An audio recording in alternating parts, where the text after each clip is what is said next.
Hi friends, మీరు అడిగిన చాలా ప్రశ్నలకి కామెంట్స్ చేసిన ప్రశ్నలకి లాస్ట్‌లో అయితే గనక ఆన్సర్‌లు ఇచ్చాను. ఒకసారి చూడండి.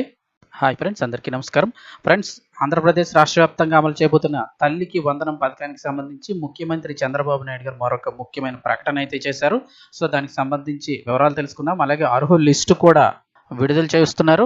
ఎప్పుడు విడుదల చేస్తారు ఏంటి? అదేవిధంగా ఒకవేళ అమౌంట్ పడని వారు ఏం చేయాలి అని వివరాలు అయితే కనుక ఈ వీడియోలో తెలుసుకుందాము. అలాగే చాలా మంది కామెంట్ సెక్షన్‌లో డౌట్లు అడిగారు. ఇంత పొద్దున వీడియోలో చాలా మంది అయితే డౌట్లు అడగడం జరిగింది. ఆ డౌట్స్ కూడా ఒకసారి అయితే మనం చూసి చెప్దాం. దానికి సంబంధించి కూడా అప్డేట్ తెలుసుకుందాం. సో, ఇంకెవరైనా ఛానల్ సబ్స్క్రైబ్ చేసుకోకపోతే తప్పకుండా సబ్స్క్రైబ్ చేసుకోండి ఫ్రెండ్స్. చాలా మంది వీడియోస్ చూస్తున్నారు కానీ సబ్స్క్రైబ్ చేసుకోవడం మర్చిపోతున్నారు. తప్పకుండా సబ్స్క్రైబ్ చేసి పక్కన బెల్ ఐకాన్ ఆన్‌లో పెట్టుకోండి. ప్రభుత్వం నుంచి వచ్చే లేటెస్ట్ అప్డేట్స్ ఏమున్నా కూడా వెంటనే మన ఛానల్ ద్వారా మీకు తెలియచేయడం జరుగుతుంది. ఇంకా వివరాల్లోకి అయితే వెళ్ళిపోదాము. ఎట్టకేలకు ఇవాళ అయితే గనక తల్లికి వందనం పథకానికి సంబంధించి జీవో అయితే విడుదల చేసింది ఏపీ ప్రభుత్వము. అంటే నిజానికి చూసుకున్నట్లయితే 12వ తారీఖున గాని, 14న గాని వేస్తామని అమౌంట్ అని అయితే చెప్పారు. ఈ రోజు అయితే గనక అధికారికంగా జీవో అయితే విడుదల చేసింది ఏపీ ప్రభుత్వం. అయితే అందులో ఊహించని ట్విస్ట్ ఏంటంటే, ఇందాక కూడా ఒక వీడియోలో చెప్పుకున్నాం, 13,000 ఇస్తున్నారు, 15,000 కాదు. గత వైసీపీ ప్రభుత్వ హయాంలో ఏ విధంగా అయితే గనక ఫస్ట్‌లో 15,000 రూపాయలు ఇచ్చి తర్వాత అసలు నెక్స్ట్ ఇయర్ వచ్చి మెయింటెనెన్స్ టాయిలెట్ మెయింటెనెన్స్ ఫండ్ అని చెప్పి ఒక 1000 రూపాయలు కట్ చేశారు. అదేవిధంగా తరువాతి సంవత్సరంలో కూడా ఇంకో 1000 రూపాయలు కట్ చేసి ఓవరాల్‌గా 13,000 మాత్రమే వైసీపీ ప్రభుత్వం అయితే ఇవ్వడం జరిగింది. అయితే కూటమి ప్రభుత్వం అలా కాదు, ఎంతమంది చదువుకునే విద్యార్థులు ఉన్నప్పటికీ కూడా 15,000 రూపాయలు ఇస్తామని చెప్పారు. అయితే ఇప్పుడు ఎంతమంది విద్యార్థులను ఇస్తామని చెప్తున్నారు కానీ, అలాగే 2,000 రూపాయలు అయితే కనుక టాయిలెట్ ఫండ్ అంటే స్కూల్స్ అభివృద్ధి మెయింటెనెన్స్ సంబంధించి 2,000 రూపాయలు ప్రతి విద్యార్థి నుంచి కట్ చేసి 13,000 రూపాయలు ఇస్తాము. ఆ డబ్బులన్నీ కూడా అంటే కట్ చేసిన డబ్బులన్నీ కూడా ఆ జిల్లాల యొక్క కలెక్టర్ల అండర్‌లో ఉంటాయి. కలెక్టర్ల ఆధ్వర్యంలో ఉంటాయి. అభివృద్ధికి సంబంధించి కలెక్టర్లు అయితే గనుక చూసుకుంటారు. ఆ డబ్బులంతా కలెక్టర్సే మెయింటైన్ చేస్తారని చెప్పేసి జీవోలో అయితే క్లియర్‌గా చెప్పడం జరిగింది. అలాగే అమ్మఒడికి సంబంధించిన నిబంధనలు కూడా విడుదల చేశారు. అంతేకాదు మనకేంటంటే గత ప్రభుత్వంలో ముందు నుంచి కూడా ఒక సిస్టమ్ జరుగుతూ ఉండేది. అంటే వాలంటీర్లు రావడం, అదేవిధంగా ఆధార్ కార్డుల నెంబర్లు తీసుకోవడం, ఆన్‌లైన్‌లో ఏ పథకం పెట్టినా అప్డేట్ చేయడం, దానికి అలాగే ఓటీపీలు వస్తూ ఉండేవి. మళ్ళీ ఆ పథకానికి సంబంధించి ఏమన్నా అర్హతలు ఉన్నాయా లేవా ముందు ఆన్‌లైన్‌లో చేసేవారు. ఆ తర్వాత ఏమో ఈ అర్హుల లిస్ట్ అయితే విడుదల చేసేవారు. అంటే కొద్ది రోజులు టైం తీసుకొని ఒకసారి చెక్ చేసుకొని అర్హుల లిస్ట్ విడుదల చేసి అవి మళ్ళీ గ్రామ వార్డు సచివాలయాల్లో పెట్టేవారు. ఆ పెట్టిన తర్వాత ఎవరైనా వాళ్ళ లిస్టులో పేరు లేనట్టయితే కనుక మళ్ళీ రీఅప్లైకి కొంచెం టైం ఇచ్చేవారు. ఆ టైంలో మళ్ళీ అప్లై చేసుకున్న వాళ్ళకి మళ్ళీ అన్ని డీటెయిల్స్ అప్లోడ్ చేసి తర్వాత ఫైనల్ లిస్ట్ అని విడుదల చేసేవారు. ఆ తర్వాత వారికి మట్టుకు డబ్బులు పడుతూ ఉండేవి. అందులో ఇంకేదైనా మిస్టేక్‌లు ఉండి ఎవరికైనా పడకపోతే ఆ బ్యాంక్ అకౌంట్స్ గాని ఇవి తేడా ఉంటే మళ్ళీ వాటిని చెక్ చేసి ఆ డబ్బులైతే వేస్తామని చెప్తూ ఉండేవారు. సో, గతంలో ప్రాసెస్ అయితే ఇలా ఉండేది. అయితే ఇప్పుడు ఈ తల్లికి వందనానికి సంబంధించి పథకానికి సంబంధించి ఎవరికీ క్లారిటీ అయితే లేదు ఇప్పటివరకు. ఎందుకంటే ఎక్కడ కూడా అప్లికేషన్ అనేది తీసుకోలేదు. ఎవరు కూడా గ్రామ వార్డు సచివాలయాల్లో అప్లై చేసుకోవడానికి ఏమీ లేదు. డైరెక్ట్‌గా మీకు అమౌంట్ అయితే గనక టోటల్‌గా 67 లక్షల మందికి పైగా విద్యార్థులందరికీ కూడా ఈ 13,000 రూపాయలు అయితే గనక అకౌంట్‌లో వేయబోతున్నామని చెప్పి ఏపీ ప్రభుత్వం క్లారిటీగా ప్రకటించింది. ఎక్కడి నుంచి మరి అర్హత ఉందా? లేదా? చాలా మందికి 2 సంవత్సరాలు అప్డేట్ పడలేదు. డబ్బులైతే పడలేదు. చాలా మంది డౌట్లు అడుగుతున్నారు. ఎందుకంటే వైసీపీ ప్రభుత్వం ఎలక్షన్ టైం అని చెప్పేసి లాస్ట్ ఇయర్ వేయలేదు. అదే ఎలక్షన్ టైం సమయంలో అయితే వేయలేదు. ఇక అలాగే కూటమి ప్రభుత్వం వచ్చిన తర్వాత కొత్త ప్రభుత్వం సంబంధించి కొన్ని నిర్ణయాలు మారుస్తున్నాం అని చెప్పేసి వాళ్ళు కూడా ఫస్ట్ ఇయర్‌లో అయితే వేయలేదు. ఇప్పుడు సెకండ్ ఇయర్ సంబంధించి వాళ్ళు కూటమి ప్రభుత్వం అధికారంలోకి వచ్చి 1 ఇయర్ అయిపోయింది కాబట్టి ఇప్పుడైతే ఈ అమౌంట్ అయితే వేస్తాం. ఒక్కో పథకం అమలు చేస్తున్నాం సూపర్ 6 హామీలో భాగంగా అన్నారు. తల్లికి వందనానికి సంబంధించి 13,000 రూపాయలు ఇప్పుడు వేస్తామని చెప్తున్నారు. ఇదైతే గనుక ఎలా వేస్తారు? ఏ ప్రాతిపదికనంటే గతంలో డేటాబేస్ ఏదైతే ఉందో చాలామంది వైసీపీ ప్రభుత్వ హయాంలో ఇచ్చిన డీటెయిల్స్ అయన్నీ కూడా ఎంతమందికి అమ్మఒడులు ఇచ్చారు, అదేవిధంగా వాళ్ళ డీటెయిల్స్, బ్యాంక్ డీటెయిల్స్, విద్యార్థుల యొక్క ఆధార్ కార్డులు, అమ్మఒడికి సంబంధించిన వెబ్‌సైట్‌కి సంబంధించి మొత్తం డీటెయిల్స్ అయితే గనుక వాళ్ళ దగ్గర ఉండడం జరిగింది. ఆ వివరాల ఆధారంగానే ఇప్పుడు వేసే అవకాశం ఉందని చెప్తున్నారు. అంటే ఇప్పుడు కొత్తగా చాలామంది ఒకటో క్లాస్‌లో, రెండో జాయిన్ అవుతూ ఉంటారు. వాళ్ళ వివరాలు మరి ఎలా తెలుస్తాయి? అదొక ప్రాబ్లమ్ ఉంది. చాలామంది డౌట్ అడుగుతున్నారు. అంతేకాకుండా ఇప్పుడు చాలామంది 10థ్ అయిపోయిన తర్వాత మళ్ళీ కొత్త క్లాసుల్లో జాయిన్ అవుతున్నారు. వాళ్ళకి ఎలా తెలుస్తుంది? మరి అర్హుల జాబితాలో మన పేరుందా? లేదా? ఒకవేళ లేకపోతే మళ్ళీ ఏం చేయాలని చాలా మందికైతే డౌట్లున్నాయి. సో, దీనికి సంబంధించి ముఖ్యమంత్రి చంద్రబాబు నాయుడు ఇందాక ఒక ప్రకటన అయితే చేశారు. సేమ్ మార్గదర్శకాలు చూస్తే గత ప్రభుత్వంలో ఏవైతే ఈ మార్గదర్శకాలు రూల్స్ అండ్ రెగ్యులేషన్స్ ఉన్నాయో అయ్యే యాజ్ ఇట్ ఈస్‌గా పెట్టారు. అంటే పట్టణ ప్రాంతాల్లో 12,000, గ్రామీణ ప్రాంతాల్లో 10,000 లోపు ఆదాయం ఉన్న వాళ్ళు అర్హులు. కుటుంబ సభ్యులు ఎవరో ఒకళ్ళ పేరు మీద ఖచ్చితంగా రేషన్ కార్డు ఉండాలి. అవి కూడా గతంలో ఉన్న రూలే. పొలం సంబంధించి చూస్తే అంటే గ్రామీణ ప్రాంతాల్లో మాగాని అయితే 3 ఎకరాల లోపు, మెట్ట 10 ఎకరాల లోపు కలిపి ఉన్నవాళ్ళు అర్హులు. 2 కలిపినా 10 ఎకరాల లోపు ఉండాలి. అలాగే ట్యాక్సీ ఉండకూడదు. అంటే ట్యాక్సీ అంటే కారు ఉండకూడదు. అంటే 4 చక్రాల వాహనం ఉండకూడదు. అది జీవనోపాధి కోసం నడుపుకునే ట్యాక్సీ, ఆటో, ట్రాక్టర్ ఇలాంటి వాటికి అప్పటి ప్రభుత్వం మినహాయింపు ఇచ్చింది. ఇప్పటి ప్రభుత్వం కూడా మినహాయింపు అయితే ఇచ్చింది. అయితే గతంలో 300 యూనిట్లు విద్యుత్ దాటిన వాళ్ళకైతే కనుక ఇచ్చేవారు కాదు. అయితే ఇప్పుడు ఏడాదికి సగటున 300 యూనిట్లు మించకూడదని రూల్ పెట్టారు. అంటే ఇప్పుడు ఏ వేసవకాలమో అలాంటి సమయంలో ఒక 300 దాటి చాలా మందికి వస్తూ ఉంటుంది. అలా ఒక నెల వచ్చినంత మాత్రాన ఈ పథకం అయితే ఆగిపోదు. 300 యూనిట్లు దాటినా ఓవరాల్గా సంవత్సరం అంతా కూడా చూస్తారు. సంవత్సరం అంతా కలిపి 3,600 యూనిట్లు దాటి ఉన్నట్లయితే కనుక యావరేజ్గా 300 యూనిట్లు దాటిపోయినట్లు లెక్క. అప్పుడు వారికి ఆ పథకం వర్తించే అవకాశం ఉండదు. అంటే అంతవరకు ఎవరు కాల్చరు. మ్యాక్సిమం 200, 250 ఈ లోపలనే ప్రతి ఫ్యామిలీకి అయ్యే కరెంటు కాబట్టి సో ఈ కరెంటు బిల్లు సంబంధించి ఎవరికి ఒకళ్ళిద్దరికి తప్ప మ్యాక్సిమం అందరికి వచ్చే అవకాశం ఉంది. ఇక అలాగే పట్టణాల్లో, నగరాల్లో 1000 చదరపు అడుగులు మించి ఆస్తి ఉన్న ఈ పథకానికి అనర్హులు. కేంద్ర రాష్ట్ర ప్రభుత్వ ఉద్యోగుల పిల్లలు, అలాగే ప్రభుత్వానికి సంబంధించి పెన్షన్ తీసుకునే వాళ్ళు కూడా అనర్హులు. ఇవన్నీ కూడా గతంలో ఉన్న రూల్సే.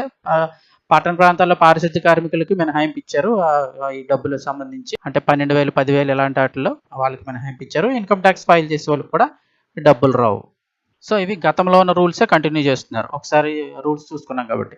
ఇక అలాగే చాలామంది అర్హుల లిస్ట్ ఏంటి అని చూస్తే కనుక ఇంకా ఈ రోజు అయితే ఎవరికి డబ్బులు పడలేదు. ఎవరు కూడా కామెంట్ సెక్షన్లో తెలియచేయలేదు. ఎక్కడ డబ్బులు పడినట్టు మెసేజ్లు కూడా ఏమీ రాలేదు. అయితే ఈ అర్హుల జాబితా గ్రామ వార్డు సచివాలయాల్లో అయితే పెడతామంటున్నారు. ఒకవేళ ఎవరైనా లిస్టులో పేరు లేకపోతే ఈ నెల 26వ తారీఖు వరకు కూడా టైం ఇస్తున్నాము. అంటే జూన్ 26వ తారీఖు వరకు కూడా టైం ఉంది. ఎవరికైనా అర్హుల లిస్టులో పేరు లేకపోతే వాళ్ళు మళ్ళీ అప్లై చేసుకోవచ్చు. అంటే ఎందుకు లేదు ఏంటి చెక్ చేసి వాళ్ళు అయితే మళ్ళీ అప్లై చేసుకోవచ్చు అని చంద్రబాబు నాయుడు చెప్పడం జరిగింది.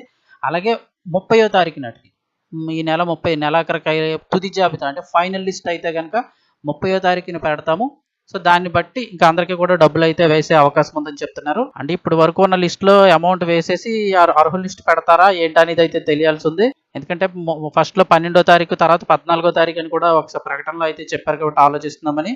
ఒక 2 రోజులు అయితే వెయిట్ చేయాల్సి ఉంది. అమౌంట్ అయితే రిలీజ్ చేసేసారు. ఇప్పటికే చేసేసామని చెప్తున్నారు. అన్ని కార్పొరేషన్లకి కూడా ఆదేశాలు జారీ అయ్యాయి. జీవో కూడా విడుదల చేశారు. ఒక 2 days లోపు అమౌంట్ అయితే పడే అవకాశం ఉంది. ఒకవేళ పడిన తర్వాత ఎవరికైనా అర్హత ఉండి పడకపోయినట్లయితే కనుక ఈ నెల 26 వరకు కూడా గ్రామ వార్డు సచివాలయాల్లో మీరు వెళ్ళి ఫిర్యాదు చేయవచ్చు. ఫిర్యాదు అంటే మళ్ళీ అప్లై చేసుకోవచ్చు. 30కి వాళ్ళందరినీ చెక్ చేసి 4 రోజుల్లో ఫైనల్ లిస్ట్ కూడా ప్రకటిస్తాము. ఆ తర్వాత వారందరికీ కూడా డబ్బులు వేస్తామని చెప్తున్నారు. ఒకవేళ తల్లి కానీ తండ్రి కానీ ఎవరైనా లేకపోయినట్లయితే కనుక గార్డియన్ కానీ సంరక్షకుడు కానీ ఎవరైనా ఉన్నట్లయితే వారి అకౌంట్లో డబ్బులు జమ చేస్తామన్నారు. సో అది ముఖ్యమంత్రి చంద్రబాబు నాయుడు గారు స్వయంగా చెప్పడం జరిగింది. 30వ తారీఖులో ఫైనల్ లిస్ట్ ఇస్తాము. 26వ తారీఖులోపు మీరు ఏదైనా కంప్లైంట్లు ఉంటే గ్రామ వార్డు సచివాలయాల్లో పెట్టొచ్చు అని చెప్పేసి. ఫ్రెండ్స్ ఇంక ఇక్కడ పొద్దుట ఒక వీడియో అయితే పెట్టడం జరిగింది. తల్లికి వందనం డబ్బులు విడుదలకు సంబంధించి ఒక వీడియో పెడితే చాలా మంది అయితే కామెంట్ సెక్షన్లో కామెంట్లు అయితే చేశారు. ఒకసారి మనకు తెలిసిన వాటికి ఆన్సర్ చేద్దాము. వీడియో ఇంకెవరైనా లైక్ చేయకపోతే ఒక లైక్ చేయండి. 15,000 కాదు 13,000. అవును, ఆల్రెడీ మనం ఛానల్లో వీడియో కూడా పెట్టాము. 13,000 వేస్తున్నారు. ఇక 2019 నుంచి 24 వరకు ఇన్ని కండిషన్లు లేవు సార్. కండిషన్లు అంటే సేమ్ అప్పుడు ఉన్న రూల్సే ఇప్పుడు పెట్టారు సార్. కొత్తగా అయితే ఏ రూల్ యాడ్ చేయలేదు. అప్పుడు రూల్సే పెట్టారు. కాకపోతే కొంచెం లేట్ అవుతుందండి.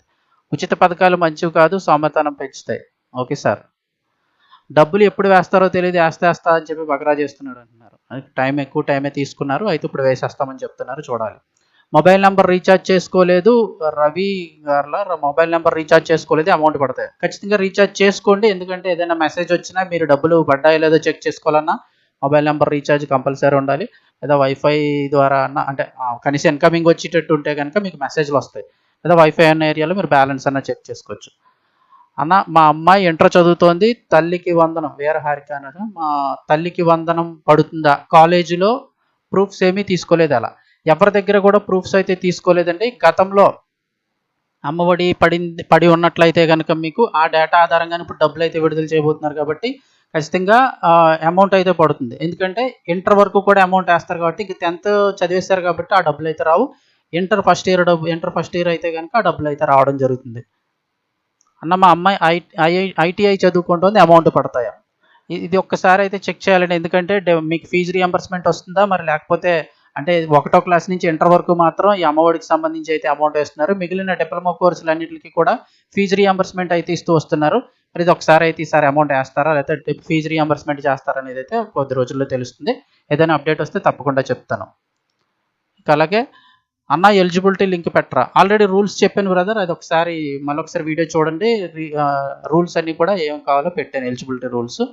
సచివాలయ సిబ్బంది హౌస్ హోల్డ్ మ్యాపింగ్ సహకరించట్లేదు బ్రో, అమౌంట్ వస్తుందా లేదా? వాళ్ళకి ఎటువంటి reply means west Godavari Bhimavaram bro NPCI link ఉంది బట్ మ్యాపింగ్ లేదు. ఖచ్చితంగా మ్యాపింగ్ అయితే చేసుకోవాలి, మరి మ్యాపింగ్ లేకపోతే అమౌంట్ పడే అవకాశం లేదు. ఒకసారి మరి కంప్లైంట్ పెట్టండి స్పందనలో కానీ, ఎందుకంటే ఖచ్చితంగా హౌస్ హోల్డ్ మ్యాపింగ్ కూడా చెయ్యాలంటున్నారు. ఒకవేళ 26 లోపు మీకు అర్హుల లిస్టులో డబ్బులు పడకపోతే 26 లోపు మీరు కంప్లైంట్ ఇచ్చుకోవచ్చు, ఖచ్చితంగా చేస్తారు. ఒక కామెంట్ అన్న, నాది ఆధార్కి ఫోన్ నెంబర్ అకౌంట్కి కూడా లింక్ అయింది కానీ ఈ లింక్ అయిన నెంబర్ ప్రజెంట్ లేదు, మాకు వస్తుందా? ఖచ్చితంగా ఆ నెంబర్ ఉండాలి, లేదంటే నెంబర్ అన్న చేంజ్ పెట్టుకొని ఆ నెంబర్ మరి గ్రామ వార్డు సచివాలయాల్లో అప్లోడ్ చేసుకోవాల్సి ఉంటుంది. ముందు ఆధార్ నెంబర్కి లింక్ అయింది బ్యాంకులో అయినా మార్చుకోండి నెంబరు, ఆ తర్వాత ఆ నెంబర్ గ్రామ వార్డు సచివాలయాలు ఇచ్చుకోండి. 26 వరకు ఫిర్యాదులు అయితే స్వీకరిస్తామని చెప్తున్నారు. సో ఈ లోపు అయితే కనుక మార్చుకోండి ఫోన్ నెంబరు ఆ లింక్ అన్నదంతా కూడా. అలాగే అప్పుడు ఒకసారి ఇచ్చారు, ఇప్పుడు ఒకసారి ఇస్తారు.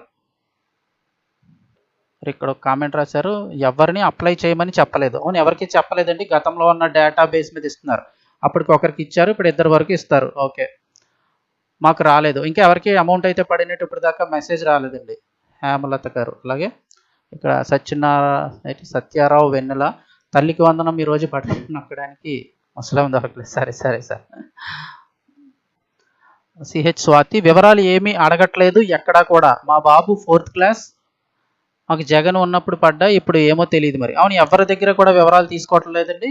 గ్రామ వార్డు సచివాలయాల్లో కూడా ఏమీ అప్లై అయితే ప్రస్తుతానికి ఏమీ లేదు. వాళ్ళు చెప్తానన్నారు, గతంలో ఉన్న డేటాబేస్ ప్రకారం ఇస్తామంటున్నారు. ఒకవేళ పడకపోతే అప్పుడు మీరు కంప్లైంట్ చేయొచ్చు. ఈ పథకాలు ఇవ్వడం కన్నా గవర్నమెంట్ హాస్పిటల్ ఒకటి ఉంటే ఉండదు పిల్లలకి. ఓకే ఓకే, ఒపీనియన్ మంచిదే.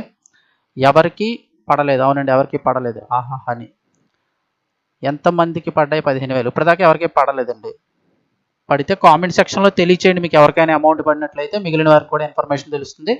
ఇక్కడ కూడా అడుగుతున్నారు, అన్న మా బాబు ఐటీఐ 2nd ఇయర్, మాకు అమౌంట్ వస్తాయా ప్లీజ్ రిప్లై. ఎవరో ఆల్రెడీ రిప్లై ఇచ్చారు. ఐటీఐ పాలిటెక్నిక్ వాళ్ళందరికీ కూడా ఫీజు రీయింబర్స్మెంట్లోకి వెళ్ళిపోతుందండి. అది ఈ 1 నుంచి 10th ఇంటర్ వరకు మాత్రమే అమ్మఒడి తల్లికి వందనం వర్తించేది. ఇవన్నీ కూడా మీకు ఫీజు రీయింబర్స్మెంట్. అలాగే మీకు దాంతోపాటుగా ఇంతకు ముందు హాస్టల్కి కూడా ఈ డబ్బులు అయితే ఇస్తూ ఉండేవారు. ఈ డిప్లొమా కోర్సులన్నీ కూడా ఫీజు రీయింబర్స్మెంట్కి వెళ్ళిపోతాయి, బీటెక్ ఇలాంటివన్నీ కూడా. ఇక అంటే మరి మా అబ్బాయి 10th కంప్లీట్ అయింది, ఇప్పుడు ఇంటర్లో జాయిన్ అయ్యాడు, కానీ ఇంటర్ కాలేజీలో ఏమీ వివరాలు తీసుకోలేదు కదా, ఇప్పుడు ఎలా? ఎక్కడ కూడా వివరాలు తీసుకోవటం లేదండి.